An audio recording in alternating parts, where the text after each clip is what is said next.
Hello everyone, and welcome to another episode of Rumors of Heresy. My name is Zareth, and today we've got a fight against Ultramarines. This is right before the data slate, unfortunately, but my list doesn't change much from that anyways, and I don't think his does either, so let's jump in here, folks. So here's my list. You can find the full list of it in the video description, and so go look at that, I suppose, if you want to see all the war gear and then things that I've added, but this is essentially the only real change I need to make to this list to make it viable for the current data slate. The most recent one is just switch those infiltrators back to scouts. I just wanted to try infiltrators this time, and they weren't that impactful anyways, as you'll see. So anyways, I've won with this list. This is, I think, game number 7, so we've won 6 in a row with a pretty decent margin of victory. I'm going to try it at an RTT. I think this will be released at the same time I go out to an RTT, so I'm going to do my best. I've been terrible at it though, honestly, guys, at updating my Instagram. You can find a link to that. There's also a link to the Discord server, which doesn't have very many people on it. We could use you to help us talk about 40k in a more educated way. So anyways, go check those out. Don't forget to hit that like button, subscribe, all those things help us with the algorithm and mounting of it, folks, please. So anyways, we're facing Ultramarines, and he's playing Vanguard Spearhead, which I think he was just wanted to try it. He doesn't have a lot of things that necessarily go super well with it. I mean, you would think you'd take Uriel with the squad and everything, but it is a lovely army, as you'll see, and he plays pretty well. So he's got a lot of stuff though. He's got deep striking assault terminators. He's got some he's got Roboot, and he's got Marneus. Marneus doesn't have a squad, but I mean, he's pretty effective on his own, and it is kind of a squad of its own anyways, and so it's pretty good. Those Stern Guard with Titus, I think I've done a couple reports with those things. Those guys are really good, so pretty good stuff. And this will be a fully painted battle report, actually, folks, and this is the closest game we have to the imminent RTT that's going to be coming up shortly. So let's jump into it. By the way, folks, huge shout out to my painting guy for this army. You guys have probably noticed how lovely the army is that he's painted. I pay him to he does such a good job. I'm constantly getting compliments, and I have to tell him, no, I'm not the guy who does it. It's a commission painter, and he is doing a deal right now where he'll paint a vehicle for you for $50, which is pretty nice. Really a good deal, an amazing deal, in fact. And you should give it a look, guys. I mean, everyone, we've all got things we need to do, and vehicles can be very time consuming, very challenging to paint, and for $50 he'll paint a vehicle for you, maybe more. If you just reach out to him, go to his Instagram page. It's going to be linked in the video description. Frog and Bear Studios, folks. Go check him out, and give him a ring, to hit him up. And he's $50 for this level of painting on vehicles. It's very nice, really good deal. Please, guys, take advantage of this. Do yourselves a favor. It's you won't regret it. It's truly a great service. So with that, let's jump back into it here, folks. Frog and Bear Studios in the video description.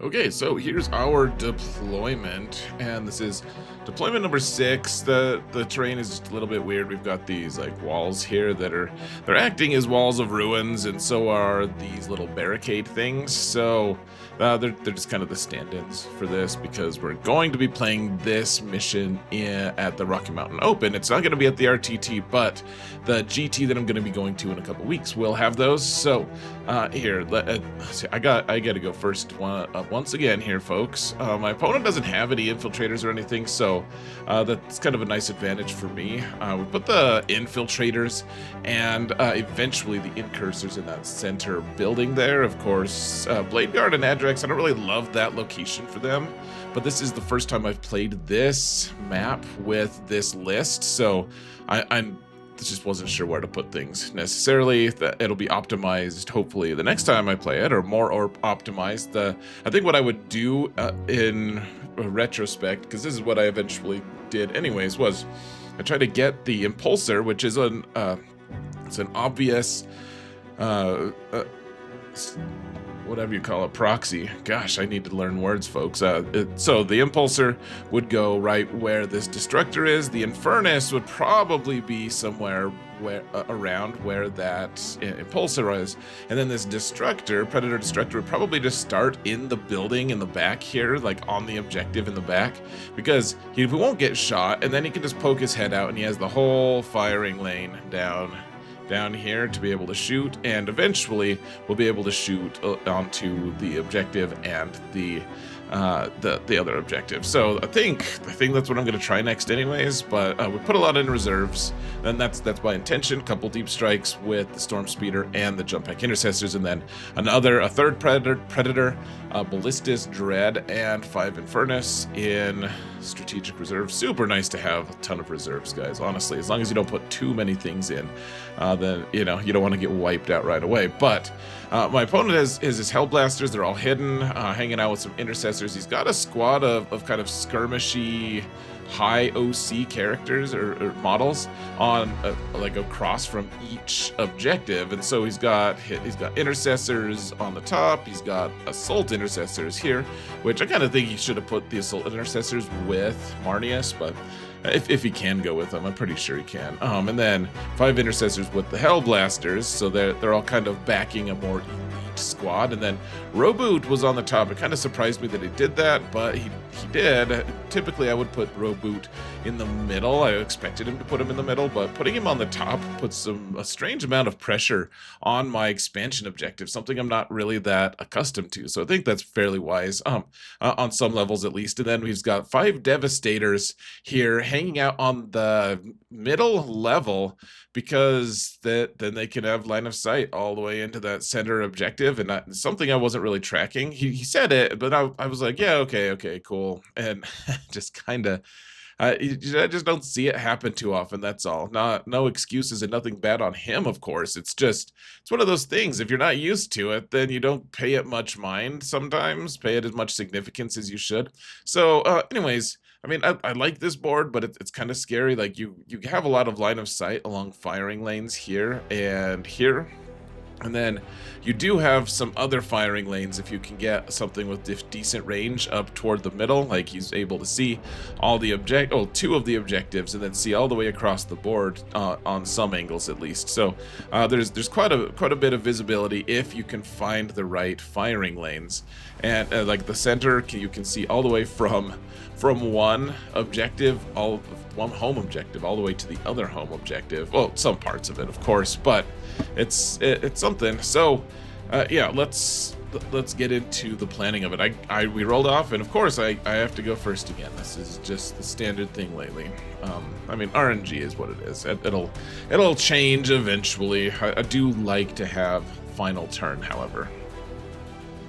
Well, I have to go first again, and there's not a whole lot we can do here. He's hitting all of his models pretty well, and even though I'm not necessarily too afraid of like any individual unit there, which is like kind of how Space Marines are, I've also deployed a little bit strange compared to what I would prefer. I want to be able to use Adrax and company to threaten 2 different objectives, and you can't do it from the building they're parked behind, so we kind of need to straighten out a few of our deployment errors and really just score as much as our secondaries will allow, and just kind of, I mean, we're kind of building what I'm learning about this list is it's very third turn, go turn kind of thing for me. So you kind of just bide your time, score as many secondaries as you can, and stage for turn 3 to start really making things happen. And don't let him get too crazy and walk all over our objectives. If he does, we can jump out and do some real damage. So let's get. All right, so for secondaries, I got Cleanse and Mark for Death. Mark for Death, of course, is fairly useless on turn 1, but we could turn it into a CP, which is something this list needs a lot of. This is probably the thing that makes it struggle more than if you're using Ultramarines, because Ultramarines have a million CP. Like, my opponent couldn't find enough uses for his CP this game. It was fairly disgusting. So, what are we going to do this game? Or this turn? Really not much. He's got his Devastators here, but I kind of forgot that they existed, right?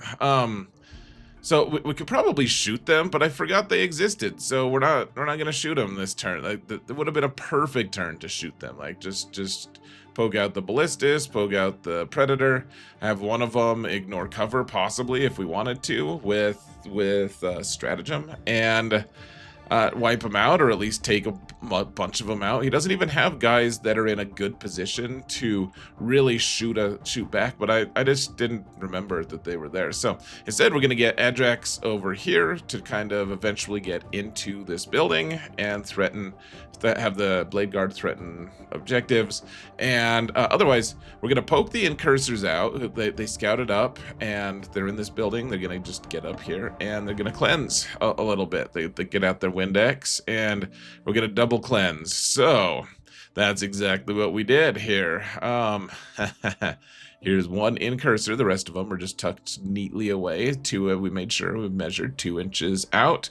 It was still enough to keep my guy in the building, so we're risking one of them. And if he shoots one, then we'll just take this one out. But or depending on what he has threatening him, I mean, there's not much around. If he doesn't put too much effort in, we might just be able to hold this thing. And then cleansing over here as well with the oh yeah, here we go. Here's a zoomed in blurry shot, folks. Aren't you glad we did that? It's the best. That just looks really nice. So we're holding 2 objectives and cleansing. The Combi Lieutenant's the one cleansing. We're just waiting. Let's see what he does in his turn. He gets no prisoners, which is also kind of a crappy one for turn 1. And secure no man's land. He doesn't have any infiltrators or scouts, so he's not really in a position to get this, honestly. He's gonna have to, even to get secure no man's land for the small one, he's gonna have to get a pretty decent roll on his advance. So, you know, he can get it if he rolls like a 3 on the Intercessors, and then I think he has to roll like a 4 or something like that, a 4 or 5 on these Intercessors in order to get onto the objective. So I think he just ends up not going for the center one, just going for the small secure no man's land and trying to get no prisoners, but he doesn't. Here's an awesome spoiler, guys. He doesn't get it. He does get the right advance roll on these guys. I think he failed it the first time and used a CP. Oh no, he didn't yet. He didn't have to CP reroll it, but. And then he's just staging. He's got Rowboot back here. He's got 10 Stern Guard and Titus. He's got infiltrators, or not, intercessors. And then he did, with his Devastators, shoot at the Incursors, but he didn't do enough damage. He had a couple plasma cannons, but they did just kind of whiff, and I didn't even remember to make him. I mean, he said he didn't want to overcharge with them, overheat with them, which is fine. They didn't die from him, but also I didn't die from him. So I only had 2 guys left here, but I was like, you know what? He doesn't have anything else that can shoot at me. Let's just keep this front guy on here so that we can claim the objective, and we'll have to spend 1 to do it, but not too bad. So cleanse, I got cleanse for 4. He got small secure no man's land, and we can move into turn 2 here, guys, behind enemy lines, which is not good for the models and units that I have, and extend battle lines. That's easy. We already have that basically. Here, let's talk about the turn, folks. But we got a little bit of a break by scoring that center objective there. I didn't think he was going to get to me on my expansion, but I thought you might be able to, probably could have jumped some of his guys out in order to shoot my Incursors more, which if he did, you know, I'll probably just remove that one that's holding the objective and keep the Incursors intact. But he only had the Devastators to shoot him, so not too bad. So we're gonna have to spend a CP to keep that objective, but I mean, it's an extra 5 points, then we need to be coming up with these extra points, right? Because we're taking first turn, and he's going to be able to, in theory, if he has enough models, on turn 5, he'll be able to score a 13 on me pretty easily, maybe even a 15 if we're not lucky, and so we're not careful, and so getting this extra is really nice. And otherwise, we're just got to keep moving on here, folks. Keep our heads down and you know, stage for turn 3, which is typically our go turn, as I'm discovering, as I mentioned before. Okay, so we got extend battle lines. It's pretty easy. We already have that one. And then behind enemy lines, we're just going to turn that into CP. We don't want to spend CP to get rid of it necessarily. And so really, there's not too much going on. Just planning for this turn. Try to shoot those Devastators that I could have shot the previous turn. That's pretty obvious that we need to do that. We also just want to stage for turn 3 if possible, and try one thought that I had. He has some Stern Guard here. We also want to try taking them out, and it kind of meets with kind of a mixed result, as you guys will see. So here's just the quick and dirty. This is the end of my turn 2. So zooming in here, you can see we got the incursors back in to the wall after I spent a CP to get them to be heroically brave and hold the objective. And then shooting here, he ended up, I was very impressed with him. He rolled like five ups and at the end, so I only killed 2 guys total, which is fine. It's not a vital squad, but kind of disappointing not to just snipe that squad out. Devastators are pretty good, sometimes not. So, and then otherwise, so it was an interesting thing here. Let's actually go. I don't really love that zoom in that we did, but here we go. So we have this line of sight here, and I know that this is a proxy for the Storm Speeder, but the idea was he's got 2 heavy bolter guys, Stern Guard guys right here that we can definitely see with the tank and the speeder. The rest of them are kind of questionably available to shoot. With like the line of sight was questionable, and so I was like, well, he's not going to take out his heavy bolters anyways, right? Like those are really vital to the success of Stern Guard. So I'll shoot with the speeder first, take out their cover saves, and then have the Predator go in and mow them down ruthlessly. And what happened was the Storm Speeder shot and killed 2 guys, and he just took out his 2 guys. He took out his 2 heavy bolters, and so suddenly the Predator doesn't have line of sight to them anymore, and so only killed 2. Maybe I killed 3. I might have killed a 3rd one just because the Storm Speeder has a lot of shots, even with all the moments. So it didn't really quite pan out, but I did kill the 2 heavy bolters, which is honestly, it sounds like a minor amount of their firepower, but it is actually an enormous amount of the Stern Guard's action, like their ability to do damage, just because dev wounds with 2 damage each, with rerolls and all that stuff can really be fairly devastating. So didn't really kill that much here, but I didn't really have to. We're just staging for next turn,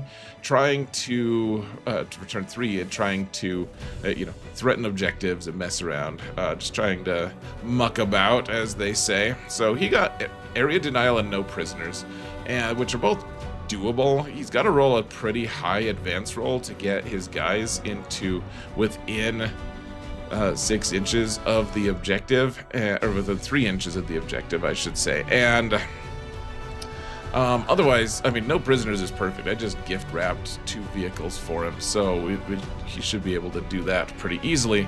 And so I did Overwatch. In fact, killed another couple of the Stern Guard. Oh, hold on, got the wrong thing. Yeah, so I think I just killed 1 Stern Guard. He rolled well on his saves as well, or maybe I just rolled really poorly on my Overwatch. But they were the momented, so I thought I may as well get a shot with the Predator while I could. So I think we'll be able to zoom in a little. Yeah, so he swapped out. He put the Hellblasters here up top, which I wasn't sure the exact reason for. I think the Intercessors here were trying to screen my back zone, or his back zone, so I wouldn't deep strike into it, which, I mean, I think that's a worthy goal.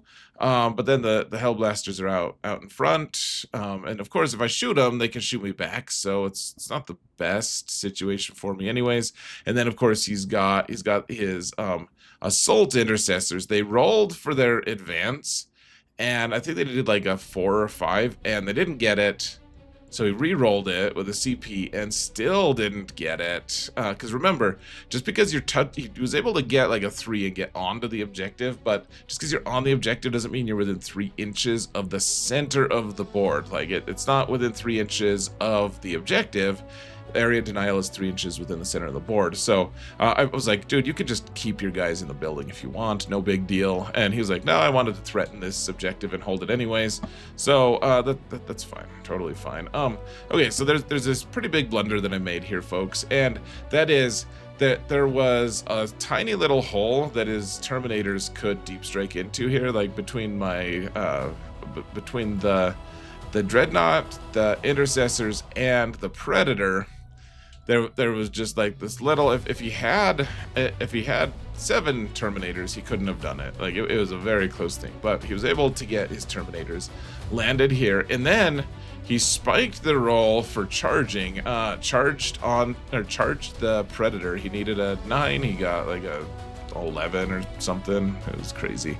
So he got the charge, and I was worried that he was going to try to get onto my home objective and charge. So when I did my rapid ingress, I was always going to rapid ingress anyways, but the Assault Intercessors, the Jump Intercessors, they did jump to right here just to be able to hold this objective with the Predator and the Intercessors here, and I just wanted to make sure that I could out-OC him. I didn't think he would be able to get all of his Terminators onto here, even if he did go and kill the Intercessors. I didn't think he'd have enough, so wanted to make sure I was holding that objective regardless. And he went the other direction, which is fine. I don't think either decision was poor. I think it would have changed the landscape of this game a little bit, of course, but probably not by as much as you might think. So anyways, and then up top, of course, he managed to easily put the moment on both of the Predator and the Storm Speeder. I think he did the right order of activation too. He put it onto the Predator first. He's able to shoot that thing down with his, you can't see it in this angle, but with his Predator Annihilator. It lived up to its name. And then the Stern Guard and Reboot combined to kill the Speeder. The Stern Guard just, it's a delete button. Even without those heavy bolters, they still do a lot. Even with only 6 or 7 guys, they do still do quite a bit. And he was like, thank you, I've never gotten to use these guys. They're just freshly painted. So thank you for letting me use them a little bit. I was like, well, I didn't let you use the heavy bolters, but you're welcome. So anyways, things are a little bit on fire here, right? I mean, literally lost 2 vehicles and another vehicle. He didn't quite kill the Predator. He only did like 7 damage to it because Terminators are just not the very best. I didn't even do Armor of Contempt. I was like, whatever, man. My armor is literal contempt, not using a CP on that. So still survived somehow, and that was basically it. So I scored 5 for extended battle lines, then of course I got that 13, which is really nice for Linchpin, and then he scored the 8 on Linchpin, and then he got 0 on area denial. He decided to keep it, and that was basically it, folks. So for my turn 3, I got containment and recover assets, which is something I could easily do in this circumstance. Kind of falls through. You'll see in just a minute. Okay, so huge blunder. Letting him have those Terminators there. I really shouldn't have done that. Just pretty foolish of me. But the thing that's interesting here now is he's got his Stern Guard, he's got some Intercessors up top, he's got Reboot, he's got those Terminators, he's got all those things. Stern Guard, I don't remember all the things I said, but all the things that are up top, and they're all really pretty powerful. It's a huge percent of his army, and so now we got to switch things up a little bit because he's kind of overdone that top part of the board. And so the idea now is let's stall him out on our expansion objective, and instead let's claim that center and his expansion objective, because he's kind of given us an opening here, and with the jump intercessors, we certainly have a lot of ability to mess with him now, which was the goal in the first place.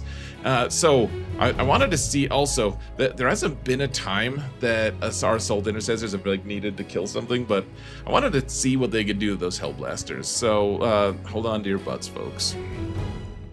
All right, containment and recover assets. So he's got, we've got a lot of targets here this turn, folks. We need to take as many of those Stern Guard out as possible. We need to take out the intercessors that are on the objective. We need to at least tie up the Hellblasters as best we can. And it's not time to use the Blade Guard yet. You always want to wait till like turn 4 to use the Blade Guard, unless you need to hold them in their own objective or their own deployment zone. But we're not really positioned for that anyways, and he's starting to run out of some troops. He's got some intercessors in this building up top, and then really he has like Marneus in this building. And that's about it. I mean, he's still got a lot of bodies, but he's kind of running out of them. And so the jump intercessors just need to, so we're going to spend 1 CP to put them into Assault Doctrine. And then we'll go into Tactical Doctrine for everyone. That way, the Assault Intercessors, if they are somehow out of range or of visibility, of melee, they're able to potentially do a full reactive move, or like the Vulkan squad would be able to do a full reactive move, like a full 6-inch reactive move.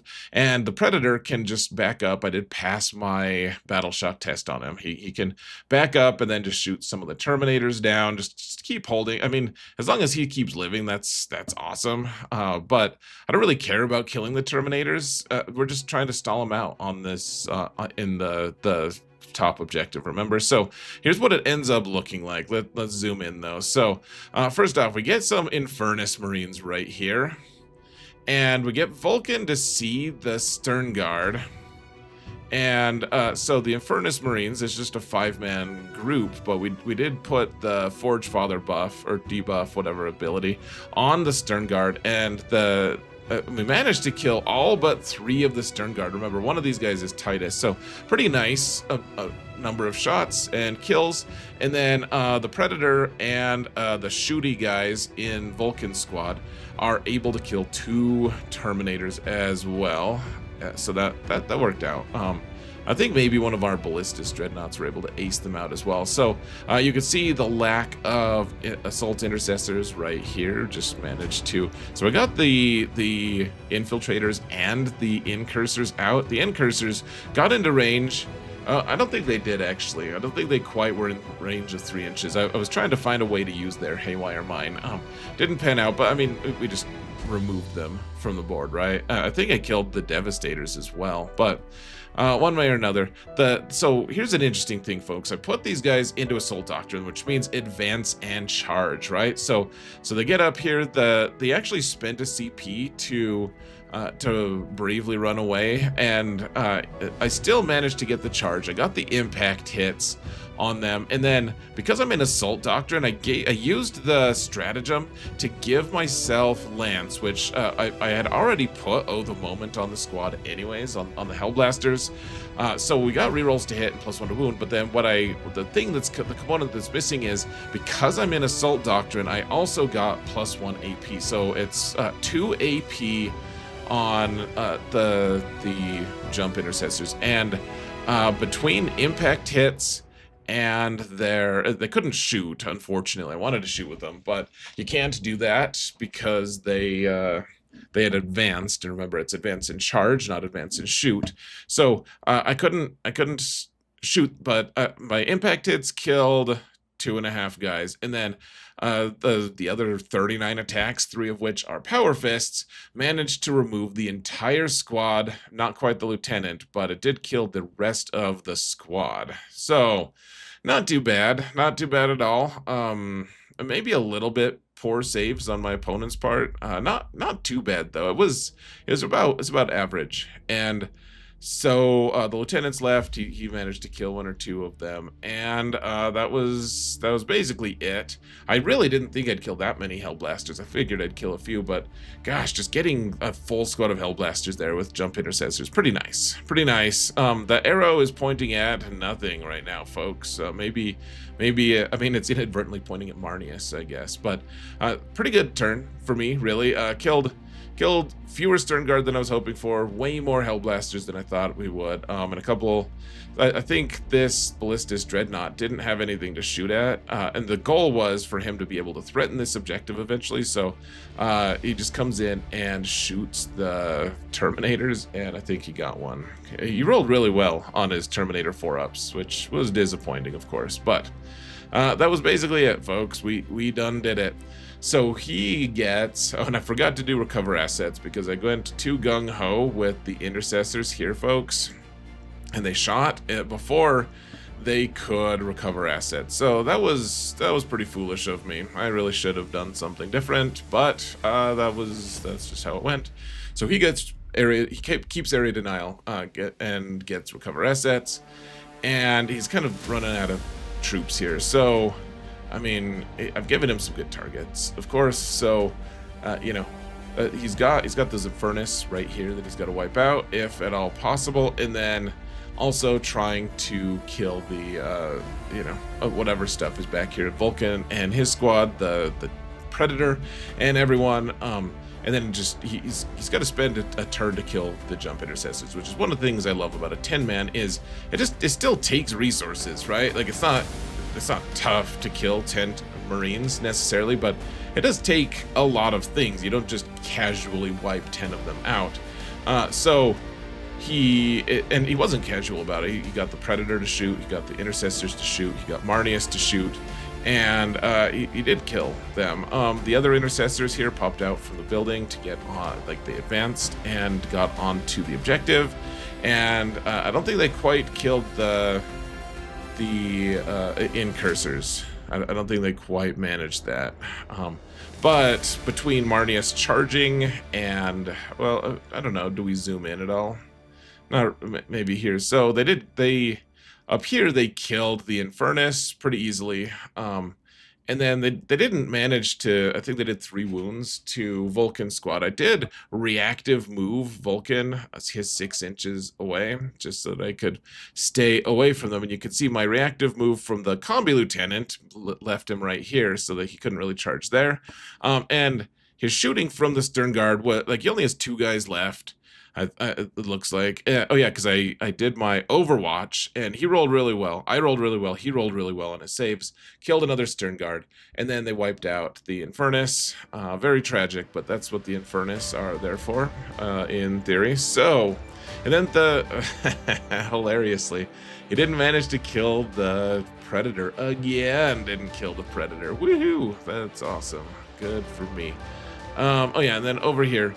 Yeah, between all of his shooting and, you know, Marneus and company, there's the lieutenant out here somewhere. I think he failed to charge or something, but anyways, Marneus and company wiped out the rest of the jump pack intercessors. They're right here, and that's exactly what we wanted. I mean, Marneus can cause some serious trouble for Blade Guard if I roll poorly, so he's basically committed everything at this point, and we haven't quite committed everything. So let's just do our best here, folks. It's closing time, hopefully.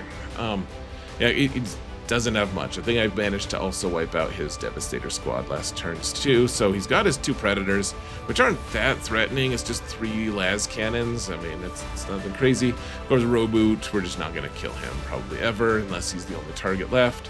You know, those Terminators are a pain, but they're not, you know, this top objective is going to fall eventually anyways, right? So not doing too bad. And so he actually, neither of us remembered to do recover assets, which is a huge blunder. I did get my containment, which was great for 6. And then between area denial, I think he paid to get rid of it, and he got marked for death and recover assets. So he didn't earn either one of those. And now it's turn 4. We've got no Prez and Storm Hostile, which is perfect. Those ones are exactly what the doctor ordered. Okay, so this is the real go turn. We've got our Blade Guard are in range now. This is why we also waited to pop the Assault Doctrine this turn, so that we could get advance and charge on anyone that we want. And Vulkan is also going to want to do that. So I'm going to show you guys the thing I had a plan with Vulkan. We want to make it so that we can hold him off from scoring for one more turn on turn 5 or turn 4 from him scoring that expansion objective. And then can we just kill everything else other than the tanks? Because I that's the hope, guys. We just have to we want Gulliman to just like sit there the rest of the game, like kill everything on the expansion objective. That's fine, but we don't want him messing with the center. We don't want there to be other options. We just want to kill everything but Roboot and the tanks, if possible. And here we are. So no prisoners, storm hostile. Perfect for what we want to do. So just as the planning set, I mean, we just got to get the Blade Guard out, which I positioned the Impulsor, the Rhine-pulsor, to get them out here, and then they'll advance and hopefully get a good enough advance to be able to charge the Malleus squad, and in theory be able to also get a few guys into those intercessors because they're on the objective and providing a lot of OC. Even if we don't kill any of them, at least Adrax can reduce their OC by half, which was probably enough for the Blade Guard to be able to do that. We also have some shooting we can do at Malleus and company. So then other shooting, we want to kill these intercessors here in the center. And then the big one here, folks, is we want to kill all of the Stern Guard, which is a little scary because that's probably going to involve a charge from, like the Roboot is probably going to want to heroic intervene. And so I have a trick that I'll show you guys. Ultramarines hate this one trick. Oh, there's my son. You guys can see him.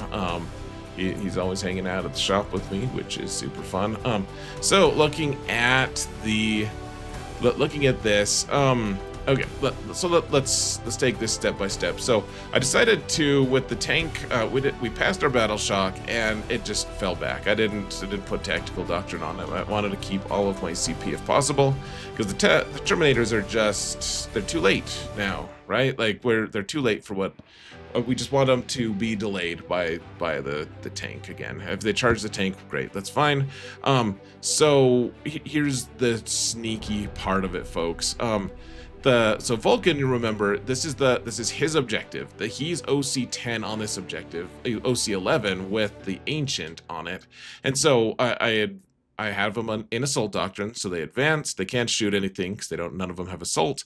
But then I didn't want Roboot to heroic intervene. That's the big thing, because he could, in theory, wipe out the entire Vulkan squad. I just want to make it so he doesn't score on this objective, and right now, at least at the start of that turn, there's quite a few OC on there. And so what I ended up doing was I moved the Combi Lieutenant into range over here as well, and so when it was time to charge, the Combi Lieutenant charged Roboot. So that kind of just stopped him from being able to heroic intervene, and then Vulkan squad was able to charge in and kill the Stern Guard and Titus. Now it looks like Titus is still alive. He did actually die. My opponent just didn't remove his model, so he's gone. And so it all worked out. Like Roboot's still alive and well. I don't even think he bothered to roll against the Combi Lieutenant. Like he just kills that dude pretty easily. So good to go. And then up here, I tried to use my Haywire Mine. This is the third time in a row it rolled a 1 and didn't actually explode. So that's pretty cool mechanic. We'll love that. But then all the other shooting managed to just wipe out. It's just 5 intercessors. Nothing too crazy. 5 marine bodies without cover. Not especially tough to kill. Up top here, I did manage to shoot, and I took a few wounds off of Malleus with the Dreadnought and everything first, and then the Furnace were able to kill. Gosh, he rolled a miraculous number of Feel No Pains on Malleus. I think these guys, because I have the reroll 1s to wound from the Combi Lieutenant on this objective, and so the Malleus squad is only tough 4, with 2 of his Victrix around, and so they shoot him. They're wounding on 3s, but then I have the moment on him, so they're wounding on 2s, and I reroll 1s to wound. And so I think I got 20 wounds on Marneus at AP1. He fails like 8 of them, and he's only got he's only got 2 wounds left at this point. And so he rolls 8 feel no pains and passes all of them. He didn't even take a single wound. For feel no pain, Marneus is a boss. And then I charge in with the Blade Guard, and I have 2 guys targeting these intercessors. I do the same thing where I give them an extra AP in melee, and between the rerolls to hit, rerolls to wound at +1 to wound, so they're wounding on 2s against this squad, and everything, like, I don't even think Adrax had to swing. It killed the entire Marneus squad and his Victrix and the Intercessors. They're all gone. He hadn't picked them up yet either, and at that point he has like nothing left on the board except for he's got Roboot here and 2 tanks, and so he just decided, like, it was starting to get late anyways, we decided to call it. Oh, he still had his Terminators, but they weren't really going to affect the game that much because they're just in the corner there. So that was it, and the score looks a little lopsided because I think he could have scored, like, he actually drew Assassination, and I don't think he could have gotten Locust, but Assassination, he might have been able to kill Vulkan with Roboot. There's a chance I live, of course, with the feel no pain on that objective and everything, -1 to wound, all of that stuff, but who knows, that's all speculation. So, yes, he would have scored more. I guess I gave him the 3 on Linchpin anyways, but ended up at 53 to 30. So I'm not scoring that much, though I guess my final turn I would have added another, 13 to it, because I would have held the middle. And his expansion, and then, you know, maybe he kills Vulkan off the objective, maybe not, who knows, but ended up with the win here, so not too bad. Okay, so reviewing my play here, letting those Terminators in the back was a pretty big fail by me. Like, you can control the game a lot better if you don't let your opponents get into your back zone. That's like a very basic thing to be able to win any games, and so that's obviously my bad. I need to be less lazy with those Intercessors, and they didn't end up doing a whole heck of a lot, but they did tie up that Predator. Now, if he had attacked the Intercessors, I mean, who really knows what would have happened? I would have had to put a lot of resources into keeping them tied up. I think I would have thrown a Ballistus at them at least, and as long as you could kill 2 of them, or maybe 3 of them, it would keep them from holding the objective at least. So I wasn't without options on that side. I think I probably could have, you know, send in the Flamers to kill a few of them. Who knows? But and then I would have had the Predator on the left flank on my expansion objective to be able to shoot Sternguard, and that would have been really helpful, of course. So who really knows exactly what would have happened? But that's still a thing we could avoid, right? So stop being lazy, Zareth. And my deployment, obviously, I need to do a few things. My second Predator on the close side, the side that you guys could see the best, that thing could have just been like on my objective in the ruins there. So to be able to just poke out and see that full firing lane, and then turn 2, you'd have access to the entire firing lane. I don't think that would have been bad.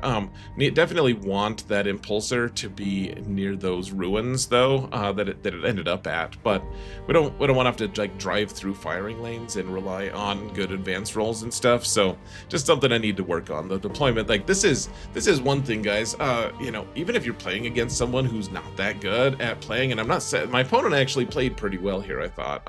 He had a lot of really savvy moves that really threw my strategies off, so you know, kudos to him. But even if you are playing against someone who's bad, there's still a lot of value to just deploying on, you know, getting used to that deployment and your first few moves. Like, that's the most important part of the game, is making sure your guys have access to the right parts of the board that they need to have. Like, that's a huge part of being able to, you know, win long term, and knowing how these maps work. So You know, that's a thing that I'm glad I got experience on here too. And then, so my opponent he's still learning. He's still, you know, he's doesn't have the company hero squad yet to throw with Marnius. He doesn't, you know, he's using a few like maybe less optimal units. He wasn't using. I don't think the like the Vanguard Spearhead is maybe not the best for this particular build and stuff. And I'm not being critical here. I'm just, you know, he's still learning. But I thought that he still played pretty well. And I mean, the obvious power of Marnius plus his Roboot, yeah, he just got Armor of Contempt for days. He just spammed it, and you know, all my AP1 stuff just kind of goes out the window, and he can just afford to do that whenever he wants. So it was cool. It was you know, still a good army. You know, it'll be better next time. It was good to get experience into an army like this, though. So in terms of news, I think I just copied this from the last one. This will hopefully be the last time I play this build that I need to use proxies. It should get the Impulsor and Storm Speeder tonight, so that's exciting. And then I think I'll, you know, give the painting guy a couple of indicators to paint as well. And then also, just in terms of what events are next, the April GT that I was planning to attend is no longer going to be happening. It's apparently later this year. So anyways, we have the RTT coming up this weekend and the Rocky Mountain Open, which is the weekend after. That's 250 people, folks. 6 rounds. Should be good. You can find the links to both of those in the video description. You guys can follow along with my progress, and I'm going to try my best. And no promises, but try my best to update my Instagram as well throughout the tournaments. So we'll see. I'm just so out of the habit. It's tough to remember to do that because I just get so tired during tournaments. But one way or another, folks, I think we're calling it good. Don't forget to hit that thumbs up button if you like this. You know, all the mounting algorithm things would be very helpful, guys. Thank you all so much for watching. And remember that I almost said my other sign off, that if you didn't hear it from me, it's probably heresy. Take care, folks.